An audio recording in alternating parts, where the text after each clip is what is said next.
Hello, in today's video, I'm going to be showing you how to make a straight wrap midi dress that has a bishop sleeve and also a collar.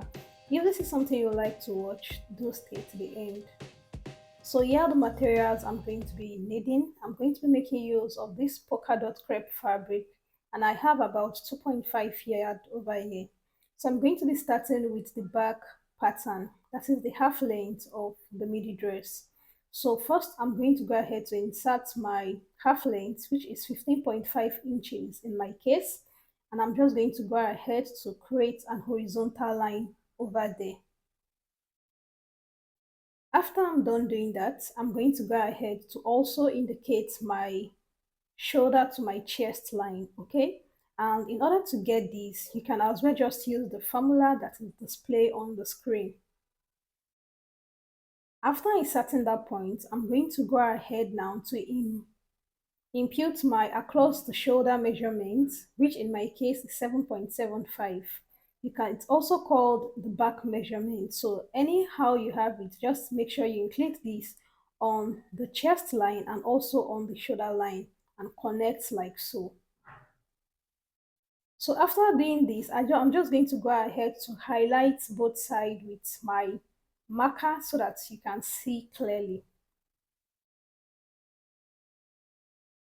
So the next thing I'm going to do from those points now before creating my armhole curve is to go ahead and indicate my that point. In order to get yours, all you have to do is to divide your nipple to nipple measurement by 2.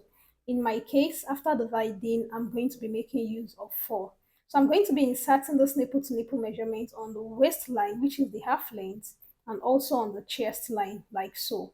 And I'm going to connect both sides together, and on the waistline, I'm going to go out and in by 0.5 inches in order to create my dart as seen.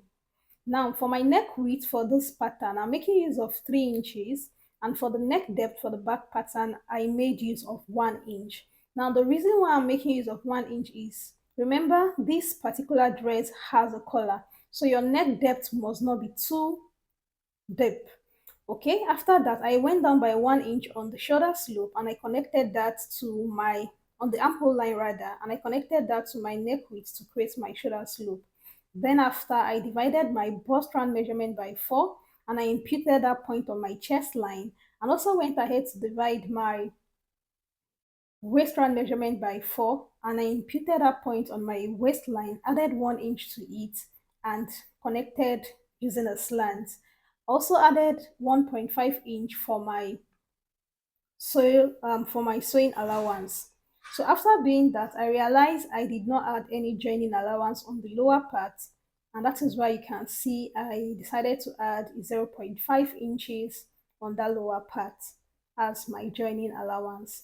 So this is what my back pattern looks like. I'm going to go ahead to trim out the parts we don't need anymore, and I'm going to go ahead to cut on fabric, adding my my joining allowance on the armhole region, the shoulder region, and the neckline.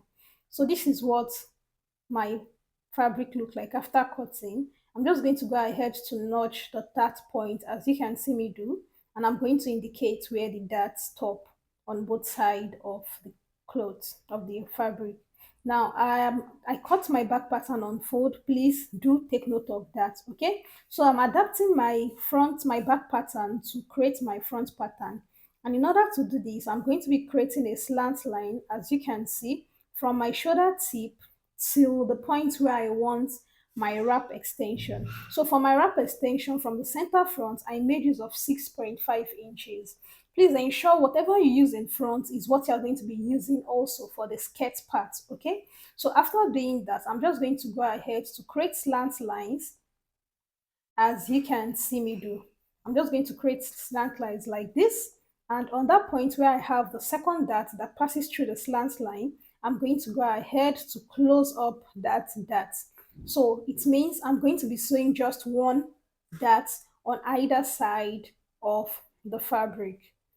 Okay, so you can see that after closing up this darts, what I have on my slant line does not align any longer. So I'm just going to go ahead to redraw this line so that it can align properly. Okay, so I'm just going to go ahead to ensure that it can align properly.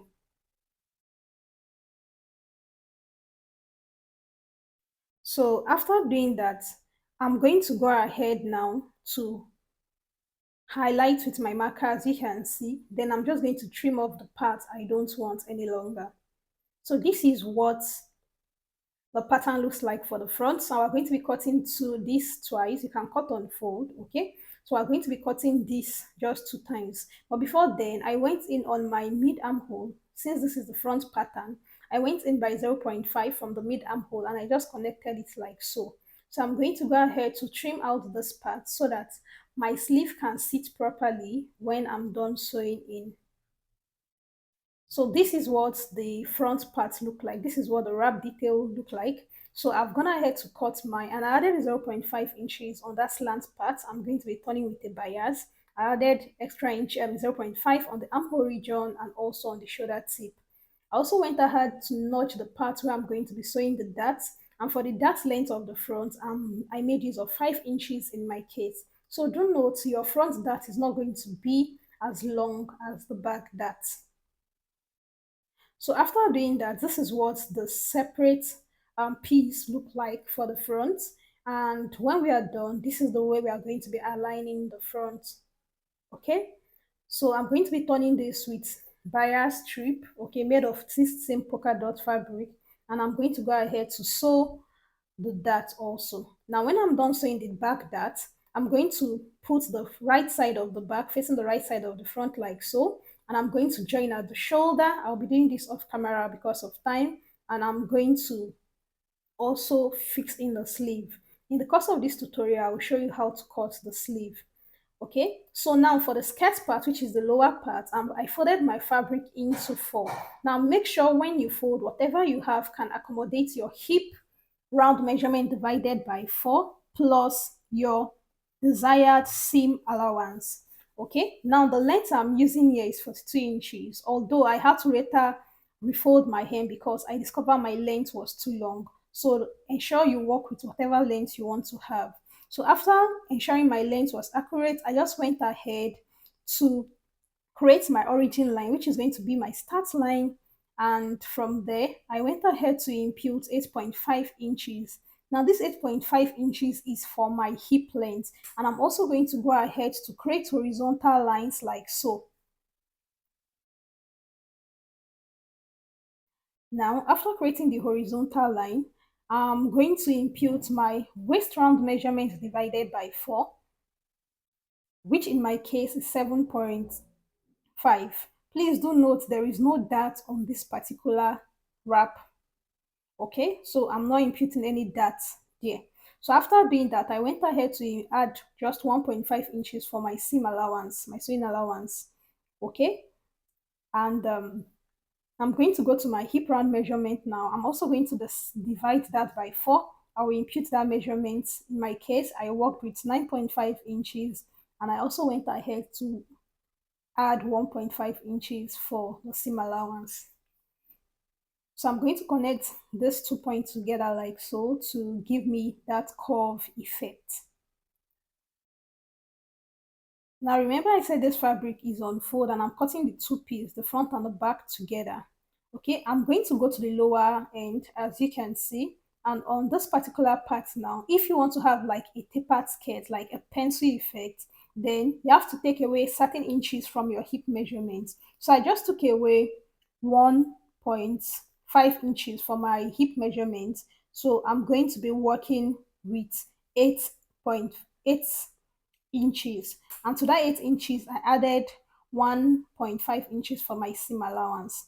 So I went ahead to trim out the part I don't need again. And with that, I just went ahead to cut out the excess I have on this skirt part. So it means I have my front skirt and my back skirt now. All we are left with is going to be the overlap. Now, make sure you notch the center point of this both skirt. You are really going to need it. Now, I have my front pattern here, and from the center front I just notch, I'm going to be creating my overlap, which is going to be my extension for the skirt part.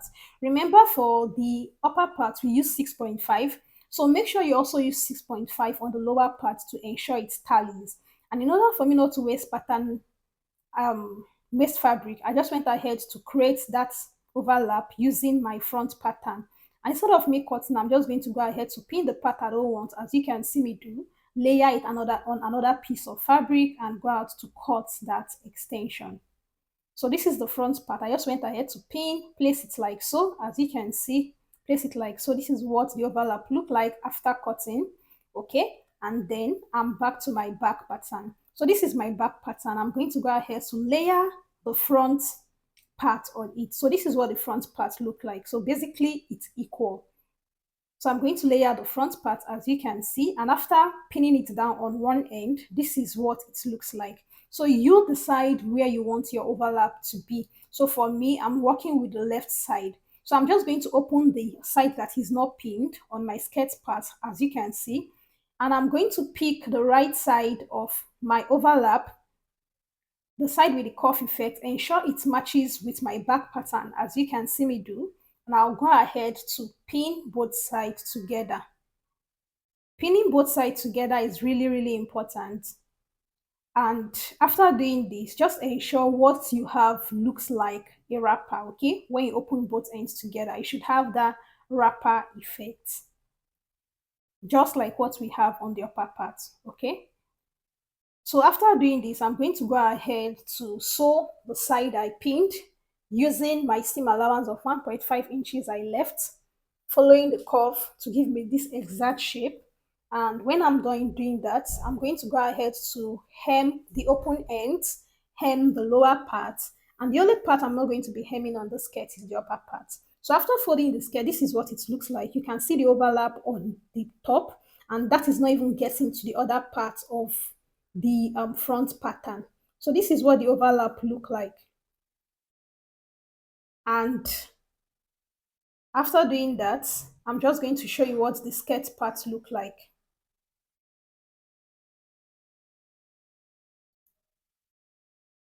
So now ensure when you're done, you should have three layers on your skirt part. That is the front, the back, and the overlap. So this is just me showing you how I'm going to go ahead to hem the parts I don't need again. So after doing this, we're just going to move ahead to cut the sleeve. Now the sleeve for this particular dress is a bishop sleeve. And in order to do that, to create that little pleat effect, I just added 1 inch extra to my armhole. You can add half an inch, okay? It's just a little pleat detail. So what I'm going to do is to first of all insert my cap width. And when I'm done inserting my cap width, in my case, it is 4.5. I'm going to create horizontal line, as you can see. After creating horizontal line at that point, I'm going to go ahead to take note of the length I want. I'm working with 22 inches in my case. And on that cap width point, I went ahead to impute my armhole measurement of 8 inches and I connected it with a slant line, as you can see. So I went ahead to divide this slant line in the mid part into two, and I went up by 0.25 and I went in by 0.25. Now on that 0.25, I'm going to connect it together, giving me 0.5 inches, and I'm going to be setting my pattern master like so to create my front curve. So please just look at what I'm doing if you really don't understand what I'm saying. So set your pattern master like that, or your French curve, okay? And the lower parts will look like this. So this is going to be for my front, and for the back, I'm going to go ahead to place my pattern master like so, and the other side like this. So after doing this, on the lower end now, I'm going to be making use, so that's my front and that's my back, okay? So on the lower end, remember that this is a bishop sleeve. So we're going to be pleating this or using gathers to pleat this into the curve. So I just went ahead to take my loose curve measurement, and for this part I'm working with 10 inches. So instead of the usual dividing it by 2, since this is a bishop sleeve, I'm just going to go ahead to insert that 10 inches like so. I'm not going to be dividing by 2 in order for me to have excess that can be used to create the bishop effect. So after doing that, I went ahead to connect both sides together, making my pattern look straight, okay? And then I added just 1 inch for my sewing allowance. So after adding my sewing allowance, I'm going to go ahead to cut out this pattern like this, and I'm going to use this to cut out my sleeve. So I cut my front and my back sleeve together, and after cutting it together, I just went ahead to open the second end that was closed. So I'm going to flip this over like this. The right side of both sleeve are facing each other, and I'm going to take the pattern paper back. I'm going to place this on the sleeve, and I'm going to trim out the back pattern. So what we have on the sleeve presently is the back. I'm going to hold it like so. Then after doing that, I'm just going to go ahead to place it like this and trim out the excess in order for me to get my front pattern for this sleeve. So after doing that, I'm also going to go ahead to notch the midpoint of this sleeve so that it will help me when I'm attaching. So for the cuff now, remember I told you I'm going to be pleating like so, or creating the you decide to create gathers in yours. Okay, so now for the cuff part, I just went ahead with this rectangle on fold. I have about 3.5 inches, okay, on fold, and I'm going to go ahead to now impute my original curve measurement divided by 2.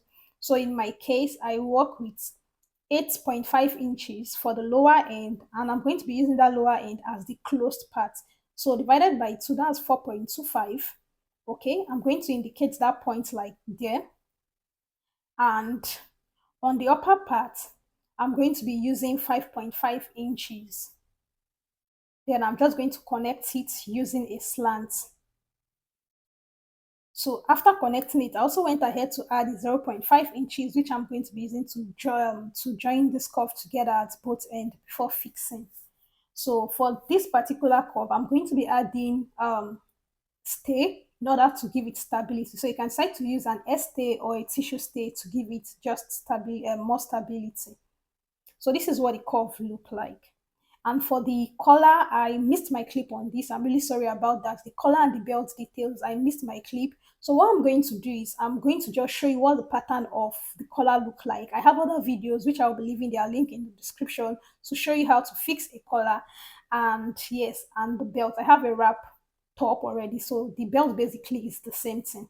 Fixing of the belt is the same thing. So here's what the pattern look like when I'm done joining the upper parts and the lower parts together. So you can see the belt. I have two inner belts, okay? So I have one belt over there, which I'm going to be tying to the parts that is going to be inward like so. And I have the other belt, which is on the overlap, joined to one side of the dress. So this is what the dress looked like when I was done joining. And I'm also going to show you what the sleeve looked like. I've gone ahead to insert my sleeve, and I'm just going to show you what I'm going to do with the curve. So I left an opening of 2 inches when I was joining my sleeve, okay? So I'm going to join this curve at both ends. You can see I've added my tissue stay to it. Then I'm going to go ahead to pleat this into this curve, and I'm going to be adding snap button in order for me to be able to open and close. So here's what the collar looks like. Okay, that's the diagram for the collar. Here's what the collar looks like.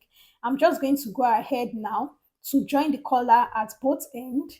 And remember that this collar overlap into the front. It's not just at the back neckline. So when you're measuring what you need for this collar, ensure you measure from the center back and down to the point where you have the wrap effect, the wrap part where you have your bias strip.